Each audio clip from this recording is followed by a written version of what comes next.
Pag base naman, division din, pero iba ang rule. So, dito, ang ating percentage ay 1/8.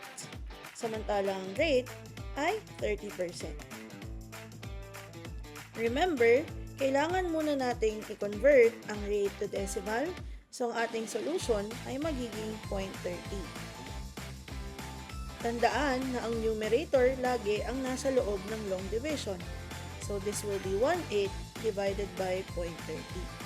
Ano naman yung rule kapag decimal ang ating divisor or nasa loob ng ating long division? Kailangan gawin natin tong whole number. So, kailangan nating i-move hanggang maging 30 na lang siya or whole number. Now, sa pagdi-divide ng decimal, kailangan kung anong ginawa mo sa divisor, ay ganun din ang gagawin mo sa ating dividend. So, kapag nag-move ka sa labas, mag-move ka rin sa loob.